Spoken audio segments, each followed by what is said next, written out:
Hello and welcome dear students, बहुत बहुत स्वागत है आप सभी का हमारे इस वीडियो लेक्चर में। बच्चों, प्रीवियस लेक्चर में हमने application of differential equation start किया था। उसमें हमने पॉपुलेशन ग्रोथ और बैक्टीरिया ग्रोथ इसके बारे में पढ़ा था। आज के लेक्चर में हम कुछ नया पढ़ने वाले हैं, तो चलिए स्टार्ट करते हैं। बच्चों, आज हम देखने वाले हैं कि रेडियो एक्टिव डीके क्या होता है और रेडियो एक्टिव डीके की मदद से हम डिफरेंशियल इक्वेशन को कैसे सॉल्व करेंगे। ओके, ये भी एप्लीकेशन ऑफ डिफरेंशियल इक्वेशन में आता है। ओके, मानो एक मेरे पास एक मटेरियल है, रेडियो एक्टिव मटेरियल है ये। ओके, जहां से रेडिएशन निकल रहा है, जहां से ऐसे रेडिएशन निकल रहा है। ओके, ये रेडियो एक्टिव मटेरियल है जिसको मैंने क्या मान लिया, X मान लिया। जिसका जो टेम्परेचर है वो डिक्रीज हो रहा है। जिसका टेम्परेचर क्या हो रहा है, डिक्रीज हो रहा है, टेम्परेचर डिक्रीज हो रहा है। तो देख लो कि the rate of disintegration of such an element is always proportional to the amount present at that time. इसका मतलब ये कि if x is a amount of any material, okay, अगर x कोई भी एक मटेरियल है, देन इसका rate of change that is the dx by dt is proportional to, इसका टेम्परेचर डिक्रीज हो रहा है इसलिए माइनस एक्स लेंगे। इसलिए क्या लेंगे, माइनस एक्स लेंगे। पॉपुलेशन में क्या लेते थे, dp by dt is proportional to p लेते थे क्योंकि वो इंक्रीज हो रहा था। बट रेडियो एक्टिव डीके में ये डिक्रीज हो रहा है तो यहाँ पे क्या लेंगे, माइनस लेंगे। ओके, सो प्रोपोर्शनलिटी हटाना है तो dx by dt equals to minus x और दूसरा एक ले लो k माइनस एक्स के। Okay, where k is the constant. Okay, so dx upon x which is equals to minus k into dt ऐसा आ जाएगा। Okay, so integrating both sides we get हमें क्या मिलेगा इंटीग्रेट करने पर, इंटीग्रेट कर दो dx by x equals to minus k into dt। So ये मिलेगा बच्चों हमें dx by x that is the log of mod of x equals to minus kt plus c1 where c1 is a constant of integration. Okay, log हटाना है तो x equals to e raise to the power minus kt plus c1। Okay, so x equals to e raised to the power minus kt into e raised to the power c1। okay, so x is equals to the e raised to the power minus kt into, इसको एक नया नाम दे देंगे a, where e raised to the power c1 is equals to the a। तो ये वाला equation हमारे पास निकल के आ गया। जब भी रेडियो एक्टिव डीके की बात होगी तो हम ये वाला एक्सप्रेशन लिखेंगे और हम x से इसको डिनोट करेंगे। ओके, जो मटेरियल होगा उसको कैसे डिनोट करेंगे, x से डिनोट करेंगे। Okay, so x equals to e raise to the power minus kt into a। So when a की अगर वैल्यू निकालनी है, when t is equals to the 0 then x is equals to the x0। पक्की बात है। Okay, ये मैं मिटा देता हूं। So when t is equals to the 0 इसमें पुट अप करोगे तो x is equals to the x0 मिल जाएगा। So x0 equals to e raise to the power 0 into a। So a is equals to the x0, ये मिल जाएगा। Okay, so ये वाली value यहां पे पुट अप कर दो तो x equals to e raise to the power minus kt into x0। तो ये वाला इक्वेशन हमें मिल जाएगा। तो कुछ इसी तरह से हमारा रेडियो एक्टिव डीके, ओके, सो बड़ा ही सिंपल सा है, बस यही आपको ध्यान में रखना है।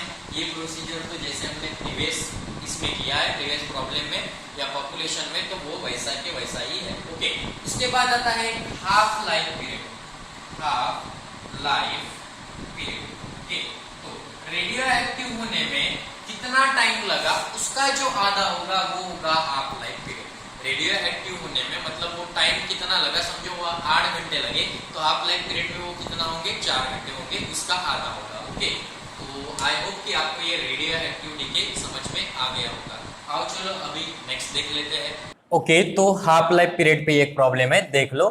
Bismuth has a half life of 5 days. Okay, bismuth एक केमिस्ट्री का ये होगा प्रोडक्ट, आपको पता ही है। Okay, a sample originally has a mass of 800 mg। Okay, so when t is equals to the 0, initial बोला है ना उन्होंने, ओरिजिनली उसका मास कितना है, मास उसका 800 mg है, किसका, बिस्मथ का। Okay, find the mass remaining after 30 days. 30 days के बाद उसका मास कितना होगा ये आपको पता करना है। Okay, so 5 days half life ये दिया है, तो इनिशियली इतना है, तो t is equals to the 5 हो जाएगा, तो m is equals to the कितना हो जाएगा 400 mg हो जाएगा, 400 mg हो जाएगा, पक्की बात है। तो कैसे सॉल्व करोगे इसको? इसे हमें लिखना होगा कि late x be the mass of bismuth, let x be the mass of bismuth। Okay, so mass जो पढ़ा रेडियो एक्टिव डीके में क्या पढ़े थे कि dx अपॉन dt जो है वो प्रोपोर्शनल होगा माइनस एक्स को, dx अपॉन dt वो प्रोपोर्शनल होगा माइनस एक्स को। So dx upon dt is equals to minus x के हो जाएगा, माइनस एक्स के, प्रोपोर्शनलिटी हटाया तो। ओके, सो इसके सॉल्व कर दो। So dx upon minus x equals to k into D t. अच्छा, ये माइनस इधर ही रहने देते हैं। Okay, so integrating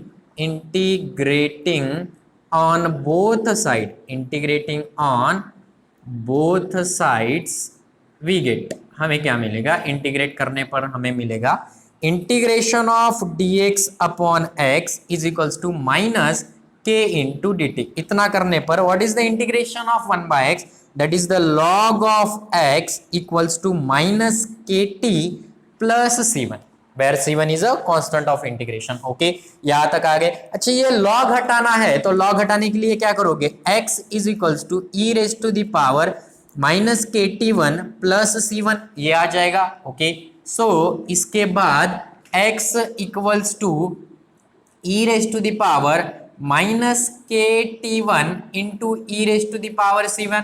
so x equals to e raise to the power minus kt1, sorry kt1 कहाँ से आया, ये kt है ना। Okay, into e raise to the power c1, इसको क्या लिख पाओगे? a लिख पाओगे, where e raise to the power c1 is equals to the a। ये एक इक्वेशन हमें मिल गया, इक्वेशन नंबर फर्स्ट। अब when t is equals to the 0, ये m को हमने मास समझा है ना, x है, ये x is a mass of the that bismuth. Okay, so when t is equals to the 0 mass, that is the x is equals to the 800 mg। okay, so equation 1 में ये put up करो, equation 1 implies that x is equals to the 800 है, so 800 equals to e raised to the power t की value 0 put up कर दो, so 0 into a आ जाएगा। Okay, so a equals to कितना 800, a इक्वल्स टू कितना मिला हमें 800 मिला, a इक्वल्स टू कितना मिला 800। बस ये वैल्यू उठा के यहाँ पे पुट अप कर दो। So equation 1 implies that x equals to e raise to the power minus kt into 800।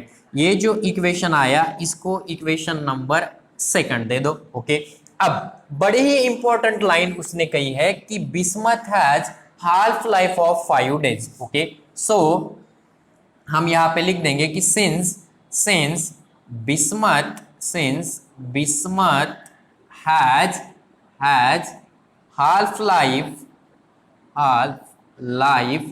Of 5 days, bismuth has half life of 5 days. इसका मतलब क्या कि when t is equals to the 5, x is equals to the 400, t is equals to the 5, x is equals to the 400। so equation 2 implies that क्या मिलेगा यहाँ पर, x is equals to the 400 equals to e raised to the power minus t की value 5 put up कर दी, e raised to the power minus 5k into 800। Okay, so ये e raised to the power that is the 400 upon 800 equals to e raised to the power minus 5k। Okay, so 400 upon 800 that is the 1/2 e raised to the power minus 5k यहाँ पे मिल जाएगा। Okay, so ये मिल गया, चलो ये ले लो, ये इतना हो गया। ओके, उसके बाद अच्छा यहाँ से k की वैल्यू निकाल सकते हो क्योंकि आगे जाके हमें k की वैल्यू का काम है। तो मैं एक काम करता हूं कि यहाँ से जो है k की वैल्यू निकालने के लिए ये e हटाना पड़ेगा, ई हटाना पड़ेगा तो log दूसरी साइड देना पड़ेगा।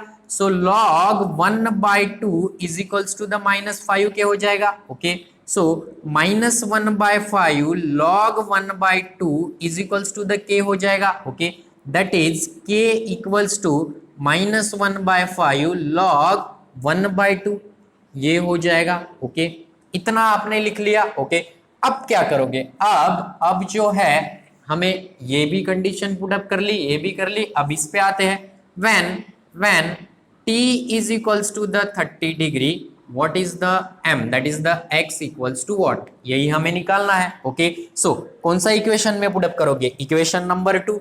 सो equation 2 implies that x equals to e raise to the power -30k, t की वैल्यू यहाँ पे पुट अप कर रही, e raise to the power -30k into 800। Okay, so x equals to e raise to the power -30, k की value put up कर दो। k की value आपके पास कितनी है, -1/5 log of 1/2 into 800। Okay, so x equals to ये minus minus plus हो जाएगा। So e raise to the power 30/5 log of 1/2 into 800 यही आ जाएगा। Okay, so x equals to e raise to the power ये आ जाएगा 6 log of 1/2 into 800। Okay, log की एक प्रॉपर्टी है कि ये log यहां से उठकर यहां चला जाता है, बेचारे को गुस्सा आ गया तो ये यहां से लेकर यहां भी जाता है, यहां से लेकर यहां भी आता है, प्रॉपर्टी है log की। Okay, so x equals to e raise to the power log 1/2 raise to the power 6 आ जाएगा इंटू 800। ओके, मैं थोड़ा सा ये मिटा देता हूँ, इस साइड में लिखता हूँ बच्चों। ओके, सो हो ही गया है हमारा problem. So x is equals to ये e और log कैंसिल हो जाएंगे, क्या मिला 1/2 इसका power 6 into 800। So x is equals to 800 upon 2 raise to the power 6। Okay, x is equals to the 800, ये 2 रेज टू द पावर 6 मतलब कितना आएगा, 2 4 और ये 8 16 32 और 64, सो 64 आ जाएंगे। Okay, so x equals to 4 का भाग जाएगा यहाँ पे। ओके, 16 64 और यहाँ पे जाएगा ये 200। ओके, सो ये 100 अपॉन 8 आ जाएगा। सो ये करके देखते हैं, सो 8 और ये 100, सो 8 1 8 और यहाँ पे 2 और 8 2 16 और यहाँ पे 4 पॉइंट 8 म्हणजे 40, सो 12.5 mg जो है आफ्टर 30 डेज उसका मास जो है वो कितना आएगा 12.5 mg। Okay, so after 30 days the mass of bismuth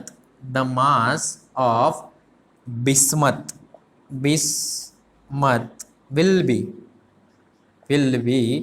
12.5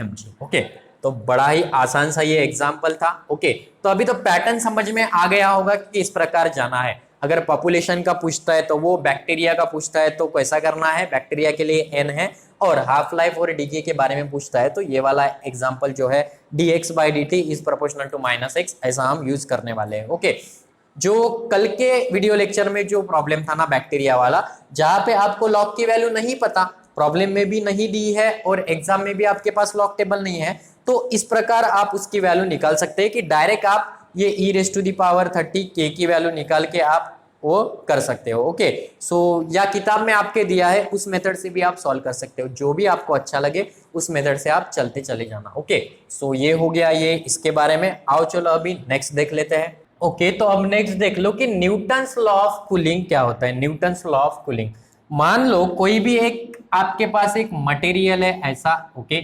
जिसका टेम्परेचर बहुत हाई है, जिसका टेम्परेचर एक हॉट बॉडी है, हॉट बॉडी। ओके, कोई भी एक हॉट बॉडी है आपके पास, हॉट टेम्परेचर वाला एक मटेरियल है। ओके, तो आप इसको जाके रूम टेम्परेचर में रख दोगे तो इसका तो बहुत ही हॉट है, मतलब कि बहुत ही टेम्परेचर इसका ज्यादा है। ओके, तो ये क्या करता है, उस जो रूम टेम्परेचर है ना, रूम टेम्परेचर मानो ये हॉट बॉडी है, ये 100 डिग्री है। ओके, तो रूम टेम्परेचर मानो 30 डिग्री है। ओके, तो आप 100 डिग्री को लेकर इस 30 डिग्री वाले रूम में जाओगे तो उस रूम टेम्परेचर के साथ ये जो हॉट बॉडी है अपना टेम्परेचर मैच करता है, मतलब 100 डिग्री से वो 30 डिग्री पे आने लगता है, उसका टेम्परेचर कम कम होते जाता है, उसको ही हम बोलते हैं न्यूटन्स लॉ ऑफ कूलिंग। उसको ही क्या बोलते हैं हम? Newton's law of cooling. I hope कि आपने फिजिक्स में भी ये पढ़ा होगा कि न्यूटन्स लॉ ऑफ कूलिंग क्या होता है। ओके, तो ये देख लो कि Newton's law of cooling state that the rate of change of cooling heated body at any time is proportional to the difference between the temperature of body and that of its surrounding of a medium। मतलब उसका temperature का जितना भी एक ये है, उसका temperature है इस बॉडी का वो कितना है 100 और उस रूम का कितना है 30। सो वो प्रोपोर्शनल जो होगा, वो मटेरियल जो rate of change of temperature is proportional to, किसको प्रोपोर्शनल होगा? इन दोनों के डिफरेंस का जो टेम्परेचर आएगा उसको प्रोपोर्शनल होगा। Okay, so let theta be the temperature of body. इसका हम ले लेते हैं कि ये जो थीटा है, ये थीटा इसका टेम्परेचर है। Okay, and theta 0 with the temperature of the medium, जहां भी आपने जाके रख दिया उसका टेम्परेचर है थीटा 0। ओके, सो ऑब्वियस है इनका डिफरेंस लेना है, मतलब थीटा माइनस थीटा 0 हमें लेना है। जो कोई भी इसको प्रोपोर्शनल होगा वो थीटा माइनस थीटा 0 होगा। Okay, so let rate of change of temperature with respect to the time, that is the d theta by dt, okay, is proportional to, किसको प्रोपोर्शनल होगा? थीटा माइनस थीटा 0, इसको प्रोपोर्शनल होगा क्योंकि difference between this. Okay, so d theta upon dt is equals to minus के into theta minus theta 0। अब question आया होगा कि सर ये माइनस क्यों दिया? माइनस इसलिए दिया कि आपका टेम्परेचर अभी 100 था, तो अभी डिफरेंस करने के बाद कम ही तो आएगा। जितना उसका हॉट बॉडी का टेम्परेचर है, तो कम करने के बाद, उसका डिफरेंस कम करने के बाद कुछ ना कुछ जो टेम्परेचर आएगा वो डिक्रीज होगा ना, उतना ही थोड़ी रहेगा। तो उस डिक्रीजिंग के लिए ये माइनस साइन दिया है। ओके, सो क्या होगा यहाँ पर? डी थीटा अपॉन, ये यहाँ पे ला लो, so theta minus theta 0 is equals to the minus के into D T. Okay, so integrate कर दो, integrating on both sides, integrate करने पर क्या मिलेगा हमें? Integration of D theta upon theta minus theta 0, okay, which is equals to minus के into D T. So इसका कितना आएगा? Log of theta minus theta 0 is equals to the minus के टी प्लस C1, माइनस के T plus C1। Okay, ये log हटाना है तो e raise to the power आ जाएगा। So theta minus theta 0 is equals to the e raise to the power minus के T plus C1। Okay, so ये क्या आ जाएगा बच्चों? ये आ जाएगा theta minus theta 0 is equals to e raise to the power minus के T into e raise to the power C1। So theta minus theta 0 is equals to the e raise to the power minus के T, इसको मैं नया constant दे देता हूं a। Okay, so where a equals to e raise to the power C1, a equals to क्या होगा? e raise to the power C1। Okay, so ये आ गया। अभी a की वैल्यू कैसे निकालोगे? When t is equals to the 0 theta equals to theta 1। मैंने ले लिया कि t is equals to the 0 then theta equals to theta 1। So theta minus, अच्छा थीटा इक्वल्स टू थीटा 1 है ना, so theta 1 minus theta 0 is equals to the e raised to the power 0 into a। okay, so a equals to हमें मिला theta 1 minus theta 0, ये मिल गया। okay, ये value उठा के यहाँ पे पुटअप कर दो, तो पुटअप करने के बाद हमें मिलेगा theta minus theta 0 is equals to e raised to the power minus के T theta minus theta 1, which is Newton's law of cooling. और यही एक्सप्रेशन हम यूज करने वाले हैं एग्जाम्पल सॉल्व करने के लिए। तो बेसिकली क्या किया हमने? न्यूटन्स लॉ ऑफ कूलिंग में ये d theta upon d t is proportional to theta minus theta 0, और ये निगेटिव साइन, इसका डिफरेंस है ना, उसके लिए वो डिक्रीज हो रहा है उसका डिफरेंस, तो इसलिए यहाँ पे निगेटिव साइन आएगा। तो चार चीजें आपके पास निकल के आ गई। एक था ग्रोथ ऑफ पॉपुलेशन जो dp upon dt is proportional to p, उसके बाद था बैक्टीरिया जो dn upon dt is proportional to n। उसके बाद हमने पढ़ा हमने उसके बाद पढ़ा था वो dx upon dt is proportional to the minus k, ये क्या था, रेडियो एक्टिव डीके। उसके बाद हाल्फ लाइफ पीरियड था, ओके, बिस्मथ का एक एग्जांपल देखा हमने, और उसके बाद ये Newton's law of cooling, okay. तो अब इजी लग रहा होगा कि ये एप्लीकेशन ऑफ डिफरेंशियल इक्वेशन।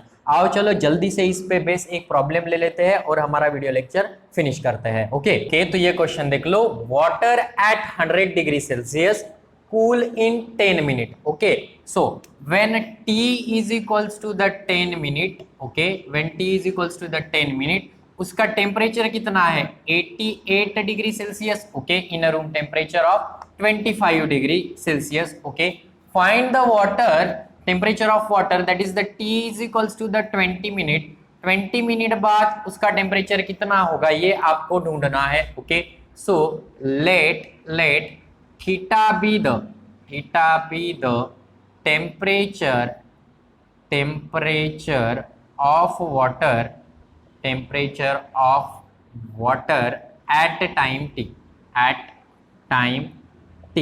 और आपको रूम टेम्परेचर दिया है and theta 1 be the room temperature, theta 1 क्या है, room temperature, which is equals to the 25 degree Celsius, okay. So by Newton's law of cooling, क्या कहता है भैया न्यूटन्स लॉ ऑफ कूलिंग, वो कहता है कि d theta by d t is proportional to theta minus theta 1, sorry theta minus theta 0, यही कहता है, ओके। थीटा 1 लिख दिया ना, थीटा 0 लिखना था, okay. So d theta by dt is equals to minus theta minus theta 0 into k, okay. So d theta upon theta minus theta 0, so value put up कर देते हैं theta minus theta 0, that is d theta upon dt is equals to minus theta minus 25 k, क्योंकि ये room temperature है, वो 25 degree Celsius है। So d theta upon theta minus 25 is equals to the minus k into dt, okay. Integrating on both side, हमने integration कर दिया तो क्या आएगा, इंटीग्रेट करने पर integration of d theta upon theta minus 25 which is equals to minus k into dt. So log of theta minus 25 आएगा equals to minus के टी प्लस C1 आएगा। लॉग हटाना है तो theta minus 25 is equals to E raise to the power minus के T plus C1, okay. So theta minus 25 is equals to the E raise to the power minus के T into E raise to the power C1, ये आ जाएगा, okay. So theta minus 25 is equals to the e raised to the power minus kt into a आ जाएगा, okay, where a is equals to e raised to the power c1, इसको equation number 1 दे दो, okay. So क्या, okay, so when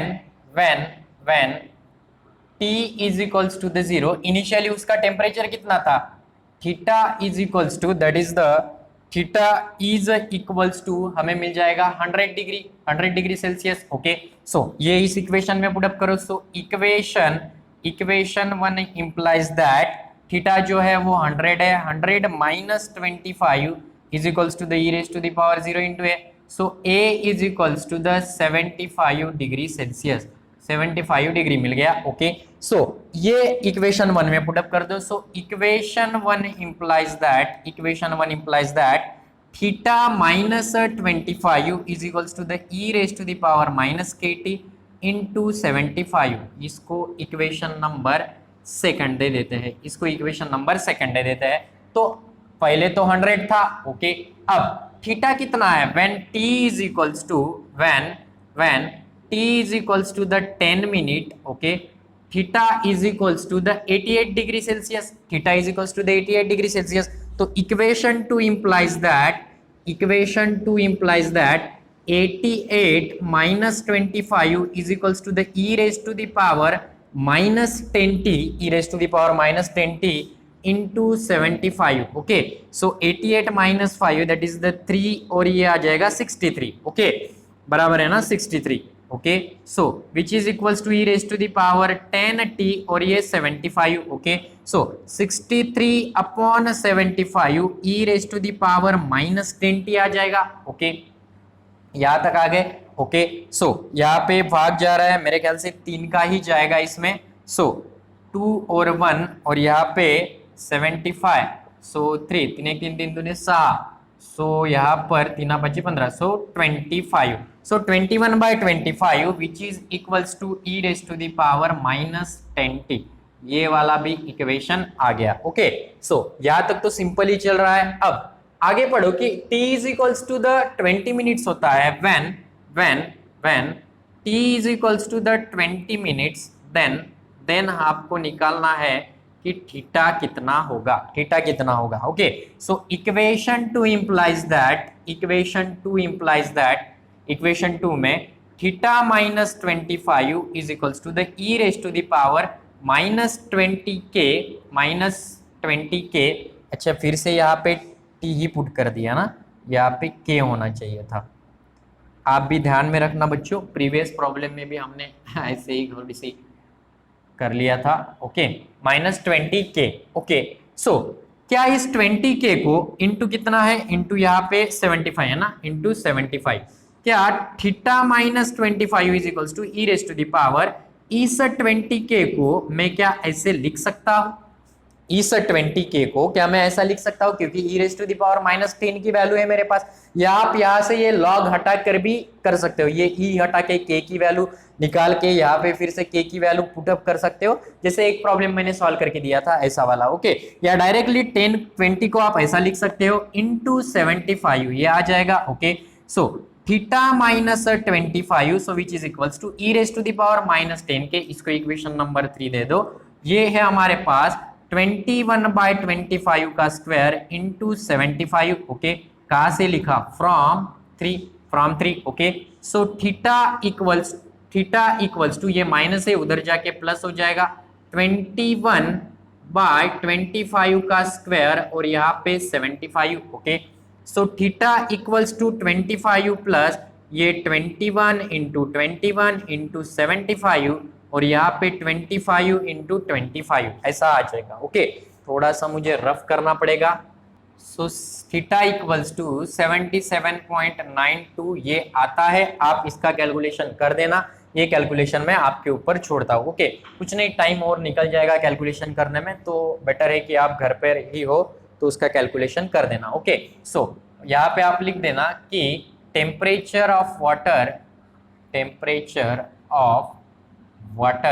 after 20 minutes will be 77.92 degree Celsius degree Celsius okay तो ठीक है बच्चों आज यहाँ पे रुक जाते हैं तो आज के इसमें न्यूटन्स लॉ और रेडियो एक्टिविटी के इतने सारे प्रॉब्लम पड़े। अब एक टॉपिक आपका बचता है सरफेस एरिया वो मैं नेक्स्ट वीडियो लेक्चर में बता दूंगा और उसके बाद हमारा ये जो चैप्टर है डिफरेंशियल इक्वेशन ये पूरा का पूरा फिनिश हो जाएगा ओके सो मिलते हैं नेक्स्ट वीडियो लेक्चर में तब तक आप बने रहिए हमारे साथ और देखते रहिए हमारे video lecture thank you very much for watching this video.